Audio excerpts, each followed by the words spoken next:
Injil Tuhan kita Yesus Kristus menurut Markus 12 ayat 28 sampai 34. Lalu salah seorang ahli Taurat yang mendengar Yesus dan orang-orang Saduki bersoal jawab dan melihat bahwa Yesus memberi jawab yang tepat kepada mereka, datang kepadanya dan bertanya, "Perintah manakah yang paling utama?"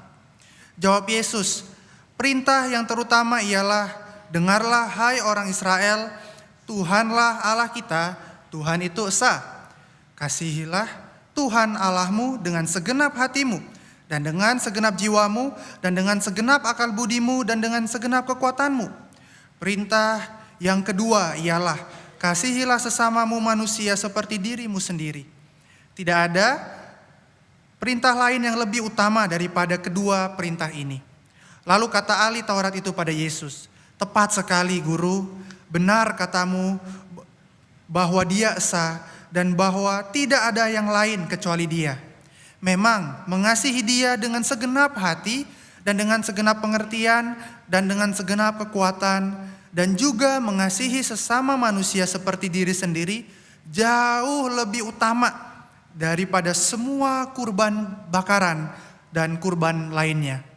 Melihat bahwa orang itu menjawab dengan bijaksana, Yesus berkata kepadanya, "Engkau tidak jauh dari kerajaan Allah." Lalu tidak seorang pun berani lagi menanyakan sesuatu kepadanya.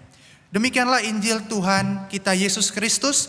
Berbahagialah mereka yang mendengarkan firman Tuhan dan memeliharanya. Haleluya.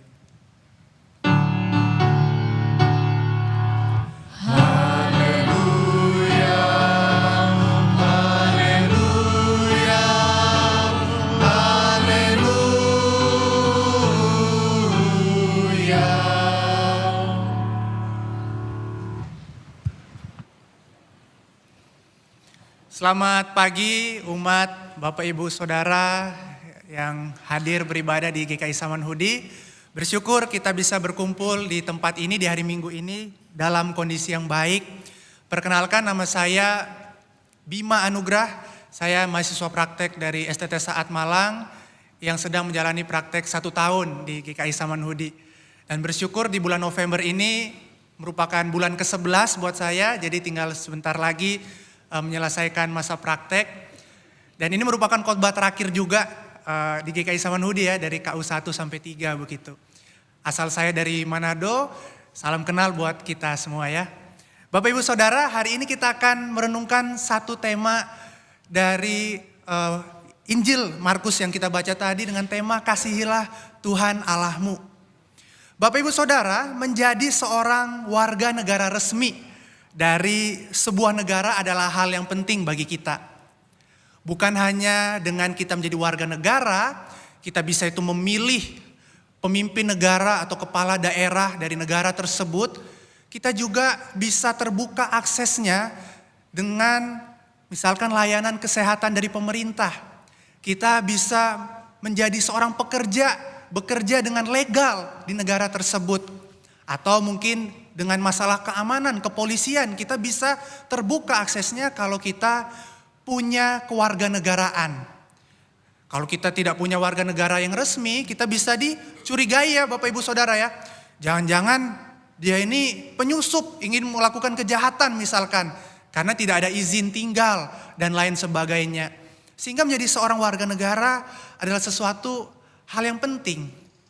Namun di dalam dunia ini ada beberapa negara nih Bapak Ibu Saudara yang memiliki syarat ketat untuk seseorang itu bisa menjadi warga negara.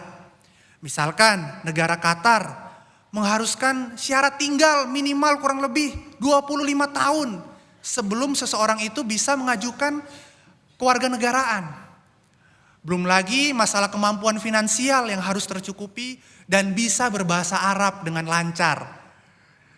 Bapak Ibu Saudara, syarat-syarat seperti ini membuat Qatar dalam artikel-artikel yang saya baca di internet menjadi salah satu negara di mana sulit sekali untuk seseorang itu bisa mendapatkan status kewarganegaraan Qatar. Ya kalau kita tahu Qatar itu negara yang maju juga ya Bapak Ibu Saudara ya, tetapi untuk menjadi warga negara di sana tidak gampang. Selain Qatar, misalkan negara lain di Asia, negara Tiongkok, juga merupakan negara yang sulit untuk mendapatkan kewarganegaraan. Bukan karena banyaknya persyaratan, tapi kalau saya baca, negara Tiongkok ini malah memberikan persyaratan yang tidak jelas, terlalu general. Kalau saya baca tuh tertulisnya begini, orang yang bisa menjadi warga negara itu adalah mereka yang memiliki hubungan darah, keluarga dengan orang Tiongkok asli, dan syarat-syarat lain yang dapat dipertanggungjawabkan. Sangat tidak jelas Bapak Ibu Saudara ya, sangat general, tidak spesifik. Sehingga dalam artikel itu mengkategorikan negara Tiongkok ini menjadi negara yang sulit sekali untuk mendapatkan kewarganegaraan karena memang tidak dijelaskan secara eksplisit begitu apa syarat-syaratnya. Nah negara terakhir yang saya cari juga adalah negara Vatikan Bapak Ibu Saudara. Negara di mana Paus tinggal ya. Waktu itu beberapa bulan yang lalu ya Paus Fransiskus datang ke Jakarta. Beliau adalah seorang warga negara Vatikan Bapak Ibu Saudara. Untuk menjadi seorang warga negara Vatikan, Vatikan tuh hanya memberikan kewarganegaraan bagi kardinal yang melayani di Roma atau Vatikan. Kardinal itu merupakan pemimpin gereja Katolik ya, di bawah Paus begitu. Tinggi sekali tingkatannya dalam hierarki gereja Katolik. Lalu utusan diplomat yang bertugas di Vatikan atau pegawai yang tinggal di Vatikan karena bekerja di gereja Katolik. Jauh sangat lebih spesifik lagi ya Bapak Ibu Saudara ya. Tidak sembarang orang Katolik bisa menjadi warga negara Vatikan. Karena dia harus jadi imam dulu ya. Imam lalu jadi kardinal dan akhirnya bisa mendapatkan status kewarganegaraan itu. Bapak Ibu Saudara, berbicara tentang kewarganegaraan, Injil Markus yang kita baca juga tadi sebenarnya juga menunjukkan tema sentral tentang kerajaan Allah Bapak Ibu Saudara. Injil Markus memperkenalkan dan menceritakan Kristus itu sebagai pekabar Injil kerajaan Allah. Kalau diumpamakan kerajaan Allah itu sebagai negara, Kristus itu sebagai pekabar-pekabar dari utusan negara itu yang mengabarkan bagaimana sih caranya masuk dan hidup di dalam kerajaan Allah itu. Dan kalau kita baca di bagian yang kita baca tadi, di Markus 12, kita pun bisa melihat tema sentral yang sama dinyatakan oleh Kristus di dalam pembacaan ini. Yesus menjawab ahli Taurat itu dan menjelaskan bagaimana sebenarnya masuk dan hidup di dalam kerajaan Allah itu. Sehingga dalam pembicaraan dengan ahli Taurat itu di bagian akhir, Yesus itu berkata, kamu itu tidak jauh dari kerajaan Allah. Tema kerajaan Allah muncul di sana. Dan hari ini kita akan belajar bahwa ketika ahli Taurat itu bertanya ya, guru hukum mana yang paling utama? Dalam bahasa Yunaninya entole protepanton. Kalau Bapak Ibu perhatikan kata utama dalam bahasa Yunaninya itu prote. Yang kalau sekarang dalam kata Indonesia mungkin prototype ya, prototipe. Benda yang paling awal, yang paling utama, yang paling penting ya. Sehingga ketika ahli Taurat ini bertanya, dari begitu banyak aturan yang ada di Perjanjian Lama, di Taurat itu, mana yang paling pertama dari sekian banyak itu? Dan Yesus menjawabnya dengan kasih Bapak Ibu Saudara. Hari ini kita akan belajar apa sih yang Tuhan itu ingin ajarkan kepada kita dari 2 poin Bapak Ibu Saudara. Poin yang pertama, kasih itu berbicara tentang ketundukan pada Allah yang benar. Bapak Ibu Saudara, untuk menjawab pertanyaan ahli Taurat tersebut, Yesus pertama-tama tidak menjawab tentang bagaimana caranya mengasihi. Tetapi dia memulai dengan pengakuan iman Bapak Ibu Saudara atau credo dari orang Israel, dari agama Yahudi itu. Yaitu Yesus berkata, dengarlah hai orang Israel, Tuhanlah Allah kita, Tuhan itu esa. Di pembacaan kita tadi terdapat di Ulangan 6 ayat 4 juga ya Bapak Ibu Saudara ya. Maka dari itu seseorang yang mau hidup di dalam kerajaan Allah bukan hanya dikarakterisasi dari dia mengasihi, tetapi dia juga tahu dan tunduk pada Allah yang benar itu. Seseorang yang dikatakan sebagai seorang Kristen, dia mau hidup di dalam kerajaan Allah, mana mungkin dia tidak tahu raja yang memerintah di dalam kerajaan Allah itu. Bagaimana dia mau tunduk, bagaimana dia mau mengasihi Bapak Ibu Saudara. Dan seseorang bisa saja hidup dalam kasih tetapi dia tidak mengakui Allah yang benar tersebut, Bapak Ibu Saudara. Maka pertanyaannya, apakah hal yang demikian bisa disebut dengan kasih Kristen sejati? Hari ini kita belajar kasih Kristen sejati itu dimulai dari pengakuan Allah yang benar juga. Allah yang sejati yang kita kenal dalam Allah Trinitas. Bapa, Putra, dan Roh Kudus yang dinyatakan oleh Alkitab dan diakui oleh gereja, Bapak Ibu Saudara. Tentu teks kita hari ini tidak menjelaskan secara detail, secara eksplisit mendalam tentang Allah Trinitas. Tetapi ketika kita membaca Alkitab secara keseluruhan, kita bisa memahami bahwa Allah yang tidak terlihat itu dinyatakan di dalam doktrin Tritunggal itu, Bapak Ibu Saudara. Bapa, Putra, dan Roh Kudus. Ketiganya adalah ketiga pribadi yang berbeda, tetapi memiliki satu hakikat yang sama, yaitu hakikat Allah. Bukankah itu yang setiap minggu kita ucapkan dalam pengakuan iman kita? Tapi seringkali kita melupakannya, bahkan mungkin mengabaikannya sebagai sesuatu yang ya sudahlah, yang penting saya melakukan kewajiban saya sebagai seorang percaya. Saya nggak perlu belajar tentang doktrin Allah misalkan. Tapi marilah kita secara jujur mengaku bahwa kita perlu untuk mengakui terlebih dahulu dan memahami siapa yang kita sembah. Bapak Ibu Saudara, kalau kita mau mengasihi, kasih itu dinyatakan kepada seorang pribadi, Bapak Ibu Saudara. Kasih hanya bisa dinyatakan oleh seorang pribadi, diberikan dan diterima juga oleh seorang pribadi.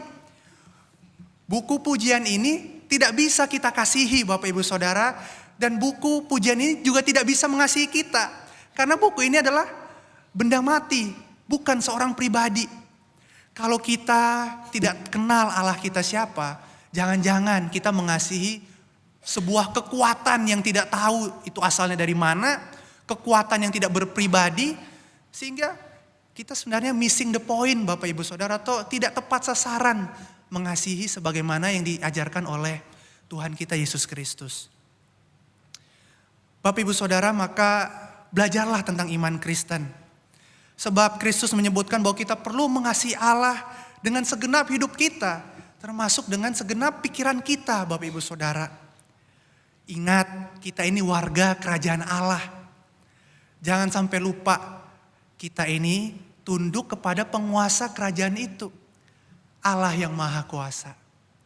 Seorang reformator gereja, John Calvin, berkata dalam bukunya ya, Institutes, pasal yang ke-7 ayat yang pertama, saya terjemahkan.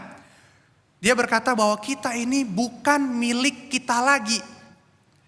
Maka dari itu janganlah kehendak atau pikiran kita yang mengarahkan hidup kita. Tetapi kita ini milik Allah. Biarlah kita hidup dan mati bagi Dia. Kita milik Dia.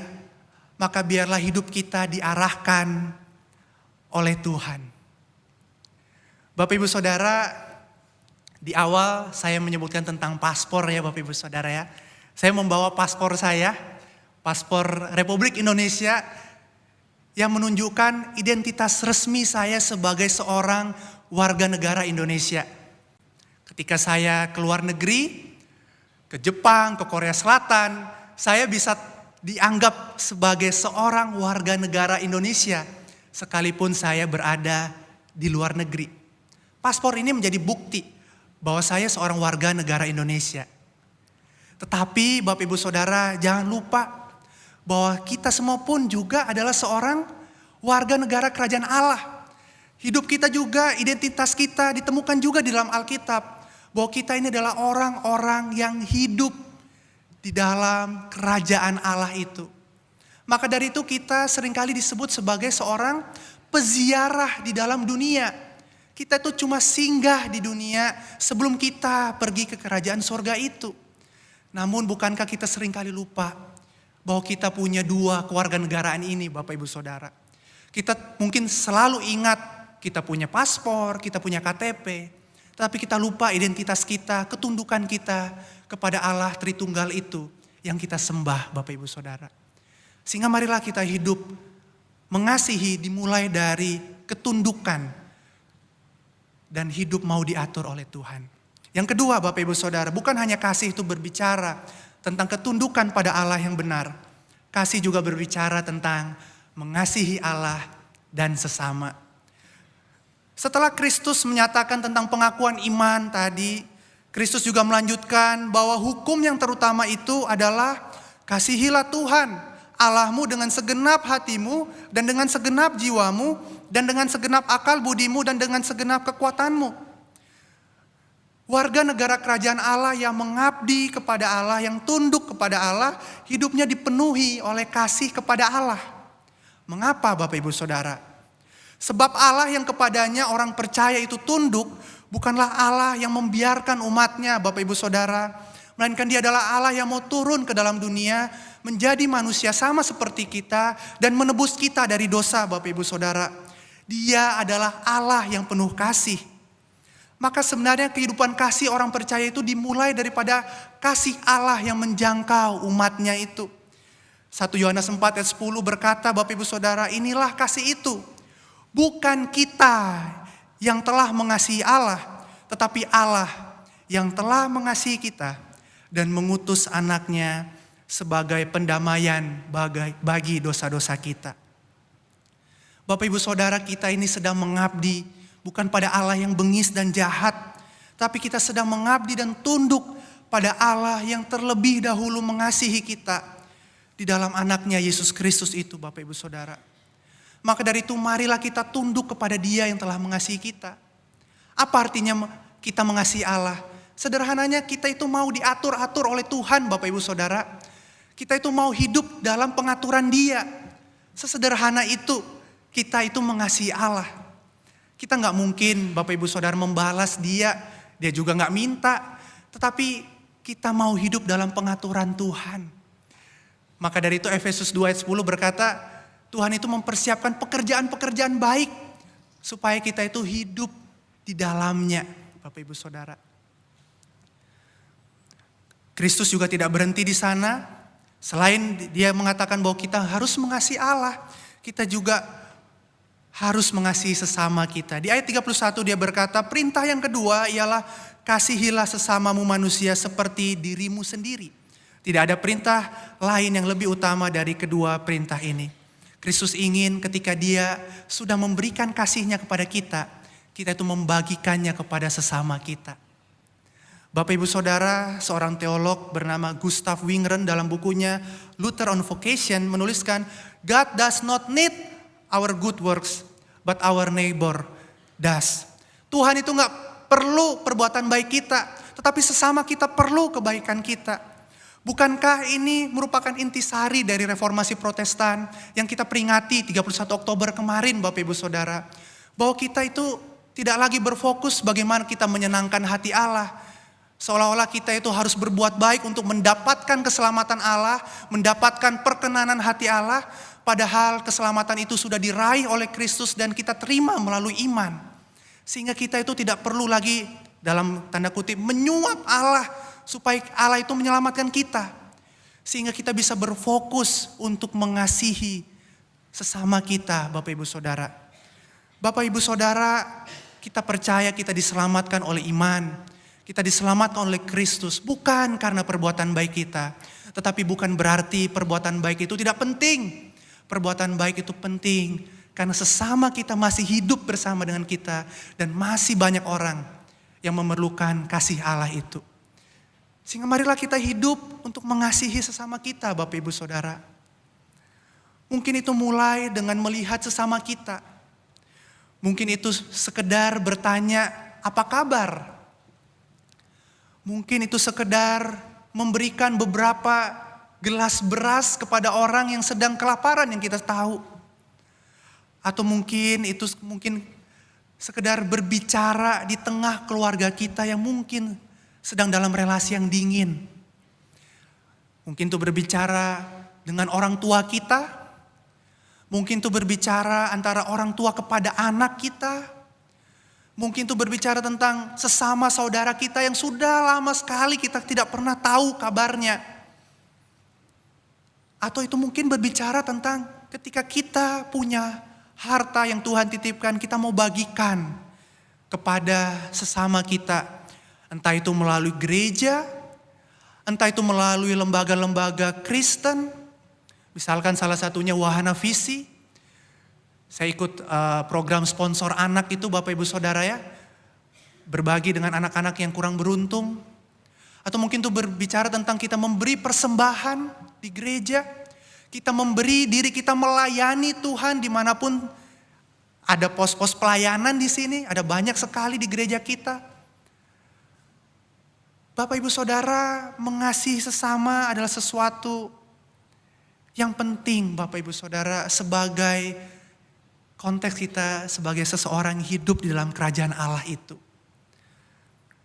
Maka dari itu mulailah melihat ke sesama kita Bapak Ibu Saudara. Kalau kita ini milik Allah dan kita ini tunduk kepada Allah. Dan jikalau Kristus itu memerintahkan kita, mengajak kita untuk mengasihi sesama kita. Maka marilah kita lakukan itu. Bukan berarti bahwa kita mengasihi Allah hanya dapat dinyatakan melalui mengasihi sesama ya Bapak Ibu Saudara ya.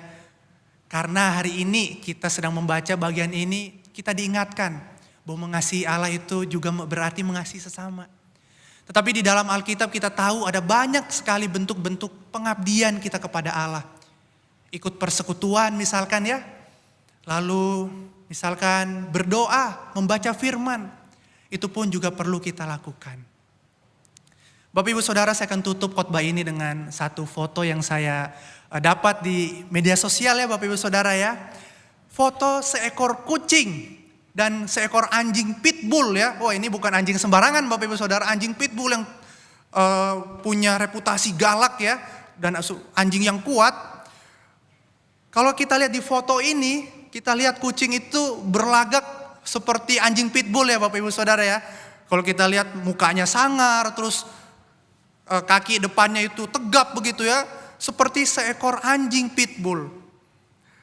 Tetapi Bapak Ibu Saudara, mau semirip apapun dia, kucing itu tetap kucing Bapak Ibu Saudara ya. Mau dia keluar dari induknya ya, oe-oe sampai mati sekalipun, hidup bergaul dengan anjing pitbull, dia tetaplah kucing Bapak Ibu Saudara. Sayangnya kucing putih ini enggak warna oranye ya Bapak Ibu Saudara ya. Kalau kita tahu kucing oranye itu penguasa jalanan ya. Kucing oranye berlagak pitbull, wah sangar banget Bapak Ibu Saudara ya. Nah, saya memaknai firman Tuhan hari ini dengan kucing ini Bapak Ibu Saudara. Apa maksudnya? Ketika kita memahami dan mengetahui identitas kita sebagai seorang warga negara kerajaan Allah. Seringkali bisa saja kita lupa identitas kita ya Bapak Ibu Saudara ya. Seumpama dengan kucing ini lupa diri dalam tanda kutip. Kalau dia ada seekor kucing, mungkin kita bisa juga lupa. Kalau kita ini adalah milik Allah. Kita ini adalah orang-orang yang hidup di bawah pemerintahan kerajaan sorga. Bapak Ibu Saudara, kita ini bukan Allah. Kita ini milik Allah. Sehingga kalau Kristus mengajak kita untuk mengasihi sesama kita, masakan kita menolaknya? Masakan kita sok bisa, sok lebih tahu dibandingkan Allah kita sendiri. Dan kita lupa diri bahwa kita semata-mata adalah orang atau hamba Tuhan dalam hidup ini. Maka dari itu Bapak Ibu Saudara, karena kita terus hidup dalam pengaturan Tuhan. Kita mau diatur-atur oleh Tuhan. Dan kalau kita hari ini merenungkan bahwa kita sudah melenceng daripada jalannya, marilah kita berbalik kepadanya. Tangannya tidak kurang lebar untuk meraih kita lagi. Dan kiranya Roh Kudus yang menolong kita agar terus berjalan di dalam jalannya. Amin. Mari kita satu dalam doa. Bapa yang baik, kami bersyukur untuk kasih setiap penyertaan-Mu. Biarlah Tuhan firman Tuhan yang sudah diperdengarkan dan dibaca pada pagi hari ini mengubahkan kami, dan kiranya Roh Kudus yang menguatkan kami menjadi pelaku-pelaku firman di dalam kehidupan kami. Terpujilah nama-Mu Tuhan, di dalam nama Tuhan Yesus kami berdoa. Amin.